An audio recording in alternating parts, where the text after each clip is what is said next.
Hi, my name's Eric. I'll be reading you selections from today's Cape Cod Times. Today's date is Tuesday, December 23rd of 2025. Wishing everybody happy holidays, and we'll start with the weather as we always do. Across the Cape and Islands today, intermittent snow and flurries. Off and on, a high of 39 and a low of 35 in the overnight. Tonight expected to be breezy with a bit of snow and rain early. And then tomorrow, windy with times of clouds and sun. A high of 39, a low of 27. Hopefully, there won't be much snow sticking around, just enough to kind of coat things. On Wednesday, windy with times of clouds and sun, as I said. On Thursday, mostly cloudy, high of 40, a low of 31 on Christmas Day. On Friday, periods of snow and rain, high of 39, a low of 31. And on Saturday, a thick cloud cover. A high of 39, a low of 31. The sun will rise at 7:05 a.m. today. It'll set at 4:15 p.m. We'll have 9 hours and 9 minutes of daylight. The moon will rise at 9:46 a.m. and set at 7:44 p.m. And now we will head to the front of the paper where the lottery results used to be kept. And we read these because somebody asked for them. And since the Cape Cod Times stopped printing the lottery results, I believe they go to press too early to give you most of the numbers. And if you ask for them, you certainly deserve them. So we go to masslottery.com to give you those latest results for the numbers game. And for yesterday, Monday, December 22nd's results, in the midday drawing, the numbers were 9, 4, 6, 7. Again, yesterday's midday drawing numbers game results, 9, 4, 6, 7. In the evening yesterday, the results were 9, 4, 4, 9. Last night's numbers game, again, in the evening drawing for Monday, December 22nd, 9, 4, 4, 9. Good luck to all who play, and if you win, remember us.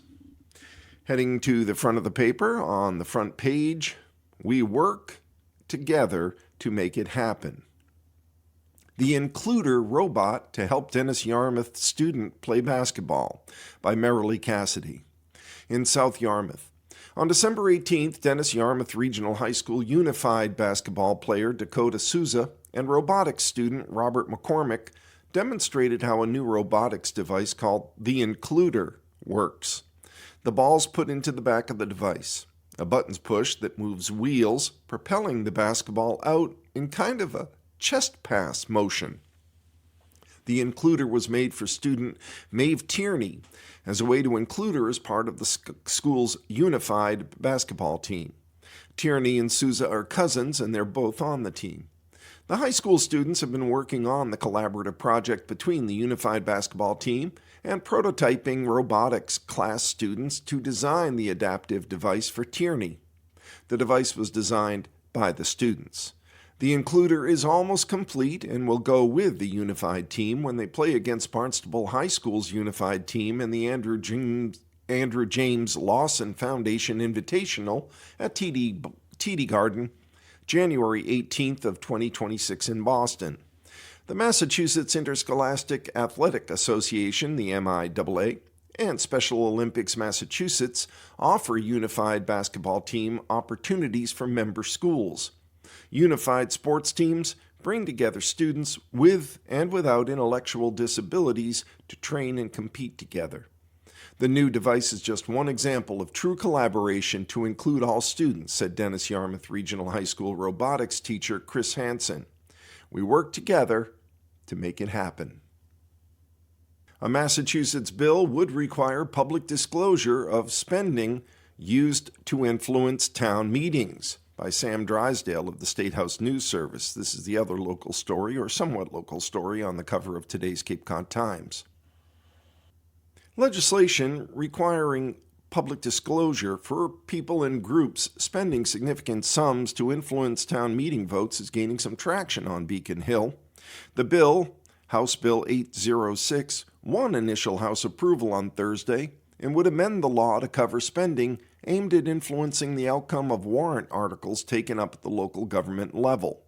The official title of the bill is, quote, "An Act Relative to Dark Money in Local Government."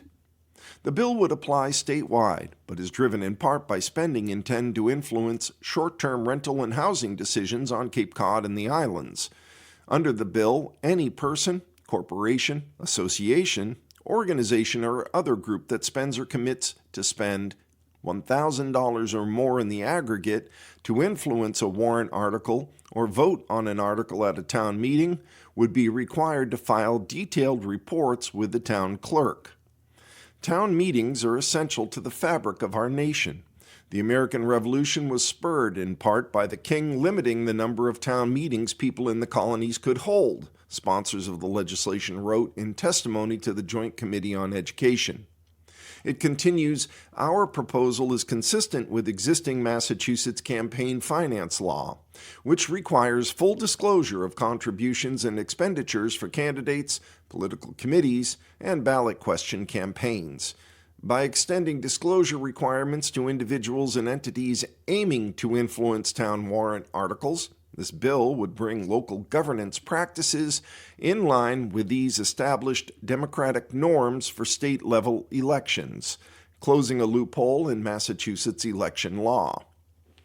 The bill was filed by Senators Julian Cyr and Dylan Fernandez and Representative Thomas Moakley, who represent Cape Cod and Nantucket in Martha's Vineyard, as well as Representative Simon Cataldo of Concord. The Senate version of the bill advanced on a 5-1 Election Laws Committee vote in November. It is pending before the Senate Ways and Means Committee. Senator Ryan Fatman voted against that bill. The House bill moved forward on a voice vote during a lightly attended session on Thursday. Under the bill, reports would itemize when and how money was spent, the purpose of expenditures, the amount, and the names and addresses of those paid. Filers would also have to disclose the sources of any contributions used to fund the spending, including the dates and amounts received and the identities of contributors. Reporting would be required on a rolling basis before and after a town meeting. Filers would submit monthly reports for prior month activity, a pre-meeting report due 5 days before a town meeting, and a final report due 30 days after the meeting. The sponsors say there is motivation for entities to use the existing loophole to not disclose spending. Major policy decisions are made at a town meeting level. Many warrant articles concern areas where corporate and special interest groups have a direct financial stake, such as zoning laws, housing developments, telecommunication rules, and environmental regulations, they wrote. It's also not a coincidence that 3 of the 4 primary sponsors are from the Cape and Islands. Our concern is not theoretical. In towns across Cape Cod, advocacy groups have poured money into efforts to influence town meeting decisions, yet their leadership and funding sources remain undisclosed. Cape Cod voters and all the voters in the Commonwealth have the right to know who's funding these efforts so they can make informed decisions about the group's claims, the testimony says. It cites an article in the Martha's Vineyard Times from 2023 about a similar bill Cyr and Fernandez filed last session. According to that article, lawmakers listed a few incidents of what they called dark money influencing local decisions, off-island investors who they say influenced short-term rental and housing measures during a Nantucket town meeting. An anonymous group called Provincetown Citizens for Housing Solutions, advocating against several short-term rental articles with mailers and text messages, and Truro voters who received mail from a group called Take Back Truro, which campaigned against housing initiatives. Violations of the disclosure requirements would be punishable by up to a year in jail, a fine of up to $1,000, or both. Moving inside the paper to the Cape and Islands section as we keep it local, quite a bit of controversy around the Steamship Authority after the Inspector General released a report on December 18th. The headline reads, "State Inspector Says Steamship Authority Can See a New Day with a New Leader," by Susan Vaughn. The Massachusetts Inspector General released a scathing report December 18th against the Woods Hole, Martha's Vineyard, and Nantucket Steamship Authority's outgoing general manager and board regarding the failed development of a website, saying they poured, quote, millions of dollars into an effort that was doomed from the start, end quote. Inspector General Jeffrey Shapiro launched an investigation in 2023 in response to public concerns and media reports after the Steamship Authority's website crashed multiple times during peak reservation periods in January of 2020. The authority ultimately shelved the project in 2024 after spending more than $4 million on the project and related maintenance, and awarded a $5.7 million contract for a new reservations system with EDA SPA in June of 2025, which is currently underway. The Inspector General's report makes clear that the project encountered a litany of problems in terms of planning, execution, and oversight. Noting that a functioning website and reservation system are critical to the Steamship Authority's operation, Shapiro states in his opening report overview that the authority's leadership and governing board failed to heed a plethora of information indicating that the underlying reservation system should have received priority when it launched the website in 2022. The Steamship Authority lacks a tone from the top and has failed to create a culture that values employee input, Shapiro said, without naming outgoing General Manager Robert Davis throughout the report. Beyond this organizational malaise, the General Manager made critical missteps in planning and executing the website project, such as ignoring the advice of the Steamship Authority's own consultant and not keeping the board fully informed on repeated delays and cost overruns.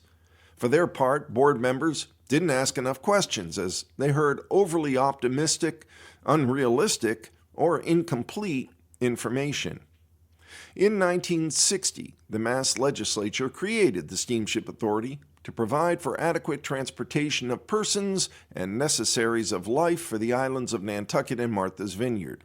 In 2024, the Steamship Authority's vessels made a total of 24,079 trips, carrying 2,940,965 passengers, 575,489 automobiles and trucks of 20 feet or less, and 98,502 freight trucks of 20 feet or longer, according to the annual report. In his executive summary, Shapiro said, the authority's leadership became blind to the underlying dilemma that developing a new website around a reservation system that needed replacement would likely result in a substantial waste of time and money. The current reservation system was developed in 1996 by a man who is now 70 and living in Wisconsin, he noted. Shapiro also questioned the board's approval of Davis's contract for a senior advisor position for the next 18 months, while a new general, Alex Kriska, has been hired to begin in January 12th. The advisor's role's designated responsibilities cover 3 areas in which the current general manager has not demonstrated strength: strategic planning, project management, and implementing large projects, Shapiro wrote. He said the senior advisor has potential to impede the new general manager from setting his course for the Steamship Authority.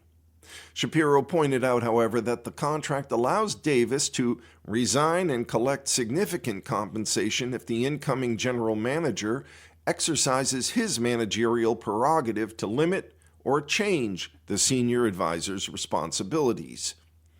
A new day dawning.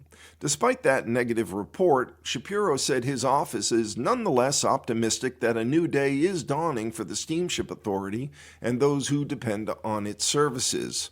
With the arrival of a new general manager, he said the authority will have the opportunity to examine its operating procedures, consider new approaches to project management, adopt best practices, and set a true tone from the top.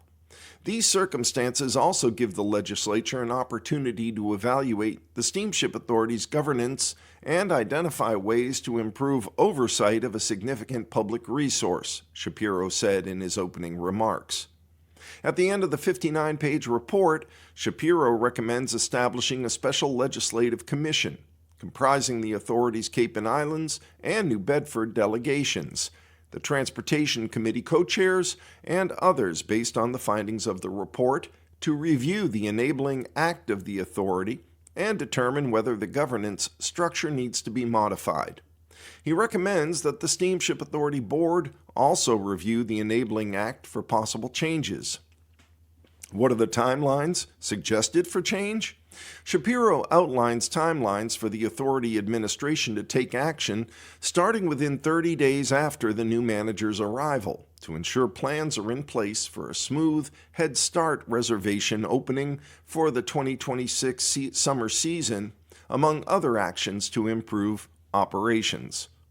The steering committee of the Steamship Authority Citizens Action Group, with members from Martha's Vineyard and Falmouth, released a statement saying the group is grateful to see formal recognition of the long-standing and widespread mismanagement by the Steamship Authority's senior leadership and board, as detailed in today's report from the Office of the Inspector General. Residents of all port communities have raised these concerns for years, often without acknowledgement or meaningful response. This report validates those concerns and underscores the urgent need for accountability, transparency, and structural reform to ensure the Steamship Authority serves the public interest it was created to serve. Authority Board outgoing Chair James Malkin and 2026 Chair Peter Jeffrey responded to the Inspector General's report on the Authority's website on December 18th with the following statement. The Board acknowledges that continued improvements in planning, process, and oversight remain necessary. Over the past few years, the Board has focused on the SSA's IT infrastructure needs, and it's outsourced a new reservation system, engaged qualified consultants, and created an IT executive steering committee, all aimed at prioritizing an efficient IT infrastructure. The Board is eager to embrace the improvements in all SSA functions as it enters a new era under the leadership of Alex Kriska. Communications Director Sean Driscoll said on the website, "As we have only recently received the report, we're unable to comment on specifics until that review is complete." Moving to a different kind of local news, the obituaries and death notices that are listed in today's Cape Cod Times of December 23rd. There is one obituary. It's of John V. Coyle of Boston and Cape Cod, who passed on December 13th, beloved husband of the late Deirdre Coyle. He was born in Castlebar, County Mayo in Ireland on March 28th in 1934. John, known to all as Vinny, was a graduate of St. Gerald's College and the Royal College of Surgeons in Ireland, where he later received the Distinguished Graduate Award. He completed medical training at the Leahy Clinic in Boston City Hospital and became the youngest chief of medicine at Quigley Memorial Hospital. He also served as director of medical education and as a clinical professor at Harvard Medical School and Tufts School of Medicine. Dr. Coyle later transitioned into insurance medicine, serving as medical director and vice president at Sun Life of Canada until his retirement. A lifelong leader of the Boston Athletic Association, he served as president from 2000 to 2004 and remained deeply committed to the Boston Marathon, including providing life-saving medical care during the 2013 bombing. He also forged a lasting bond between the BAA and the Royal College of Surgeons in Ireland, bringing nearly 300 Irish medical students to participate in the Boston Marathon over 27 years. A man of quiet faith, deep generosity, and steady determination, Vinny will be remembered for his devotion to family, his striking blue eyes, and his mellifluous Irish accent that could instantly draw people in and hold them there. A celebration of life will be held in spring of 2026. Only local sports are left in the local category. 10 new coaches join area teams in the Cape and Islands winter sports. This is reported by Courtney Jacobs. The high school sports winter season on the Cape and Islands not only brings a change in the weather, but also to the teams. The roster changes with new players, but also to the coaching staff. Coaching a team of high school athletes for the first time is not an easy task to take on. Could be a match made in heaven, could have growing pains the first year. Coaches have to teach new plays and build relationships with players they've never coached before most of the time. Changing the person at the helm could take a team from non-contenders to competing for a state title. The Dennis Yarmouth field hockey coach Leslie LaFrance led the Dolphins to a state championship last month in just her second year. Every coach won't have that level of success, but sometimes the right coach is the missing piece a team needs to be successful. These are the coaches for the Cape and Islands High School winter season that plan to make an immediate impact for their respective programs. Boys basketball coach Jack Canterbury in Bourne. Canterbury's no stranger to Bourne. He spent 4 seasons with the boys program, and the last 3 as the JV freshman basketball coach. Been the head coach for the varsity boys tennis team the last 5 years, and he coached the JV boys soccer team the past 3 years. As someone who played in this program for 4 years, I'm honored to have the opportunity to take over from my own high school coach in Scott Ashworth, Canterbury said. It means a lot to continue the traditions that have made Bourne basketball successful, and I look forward to continuing that in the future. Canterbury has a young team, but his expectations are the same, to always be the hardest working team in the gym, and everything else will fall into place. Next is Bob Thistle of Mashpee. Thistle's been a basketball coach for 2 decades. I'm honored and thankful to be coaching this team, Thistle said. We have great kids who work hard and care for one another. We're going to work at getting better every day with the goal of getting into the state tournament. Girls basketball in Barnstable will be coached by Scott DuPont. DuPont's been a coach at Barnstable for the past 2 years, but has decided to take his talents to the varsity level. He coached the boys' JV basketball team for the last 2 years and was the boys' freshman football coach this year and last year. Prior to Barnstable, he was the boys' varsity basketball coach at Boston United in the Boston City League MIAA Division IV from 2015 to 2019. And after that, he was named the girls' JV and varsity assistant basketball coach at Winthrop High School from 2019 to 2022. I want to help this program grow and improve, DuPont said. His expectation for this season is to compete in everything. Next is Naomi Tavares Silva in Bourne. Tavares Silva has a decade of coaching experience, which includes youth athletes throughout the Wareham Junior Basketball League and involvement in local athletic programs. She coached the Wareham High field hockey team and the Junior Basketball Association for 10 years. She led the Wareham girls travel team to multiple championships. The Wareham High graduate was a 3-sport athlete in basketball, field hockey, and softball. She went on to play field hockey at the collegiate level where she was an All-American.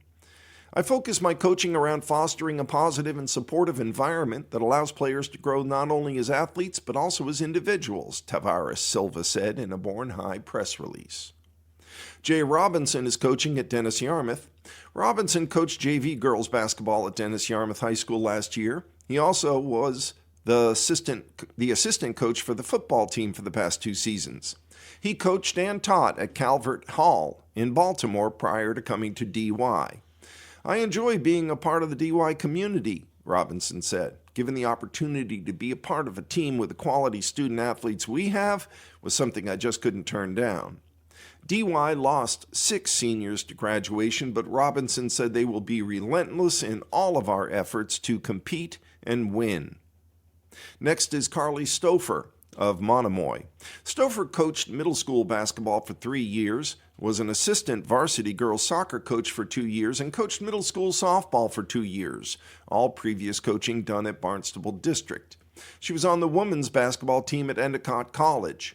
What truly excited me about the opportunity was the chance to forge something special with a fresh start for these girls, Stouffer said. We're not just looking to cultivate individual talent, we want to take our diverse skills and weave them into a single cohesive unit. Stouffer is looking forward to developing a team-first attitude among the players. She said the team will use their talent to build the team, and the team will elevate their individual talent. Girls hockey coach Justin DeSorher will be for Barnstable, UCT, and CCT. Desorgher, Desorgher, was the coach at Westwood High School and the Windsor School a lifetime ago before moving down to Cape Cod to take a teaching job at Barnstable High School. I chose to take this position because I've been a member of the Barnstable High School community for 10 years, and I want to do my part to help return Barnstable High School girls hockey to the level of program it should be, Desorgher said. He wants his group of players to come together in a cohesive unit, and that each individual learns how to push themselves to get a little bit better each day. Chris Ryberg is coaching in Falmouth. He coached 17 seasons at Newton South High School for boys hockey. Falmouth High School and the town of Falmouth as a whole has a strong hockey tradition, Ryberg said. I share that same passion for the sport, and when the opportunity to lead the Falmouth girls hockey program arose, I didn't hesitate to accept. The Clippers are a young team with only one senior. Ryberg said that while they lack experience, they more than make up for it in athleticism, leadership, and culture. Defending their Cape and Islands League title is a goal, and he expects them to get stronger as the year progresses. Indoor track and field will be coached by Adam Seedy, SYTY, at Monomoy. Seedy enters his 19th year as a track coach. He previously coached at St. Francis University and Cheltenham High School in Pennsylvania. He also has coached outdoor track at Monomoy the last 2 years. Seedy said that indoor track is essential for building strong sprinters and a successful outdoor season given the tough weather in March and April in the Northeast. Monomoy did not have an indoor program previously, but the kids worked really hard to get it approved as an official program. Monomoy now has over 50 athletes who wouldn't have participated in sports during the winter if not for track and field. His expectations are first for kids to learn to love the sport and all the challenges that come with it. There are a lot of new athletes, so he wants them to learn and compete and experience everything indoor track and field can teach them. For the more experienced athletes, he wants them to qualify for the state meet and beyond, and work toward winning a national championship. The team's goal is always to achieve at the highest level, and everything they do is always with that aspiration in mind. And finally, Matthew Phipps of Nantucket. Phipps coached 1 year of varsity cross country and 1 year of middle school cross country. We have a great group of passionate runners, and I want to help them improve and become better athletes, Phipps said. Phipps didn't have many expectations because the program is still new and growing. And with that, we've come to the end of our reading of the Cape Cod Times for today, December 23rd of 2025. It's an abbreviated reading. There will be many abbreviated readings. We usually read an hour. This was a half hour because of the holidays and the volunteers having some time off to celebrate with their family and friends this holiday season. And on this holiday season, a reminder that we have several pieces of holiday programming that will be running at night. I'll Be Seeing You is our newest radio play. It deals with a soldier in World War II who has PTSD coming home for leave at Christmas, falling in love with a woman who has a secret. It's a lovely story about people helping each other get through some tough times. It's perfect for the Christmas season. It's a little different than A Christmas Carol and Miracle on 34th Street, which we also air for you, and we hope you enjoy it. We have a Christmas trio at 8 o'clock tonight. It will be I'll Be Seeing You, The Little Match Girl, and then 'Twas the Night Before Christmas. This is your reader, Eric, saying happiest of holidays to you. Be well. Bye for now.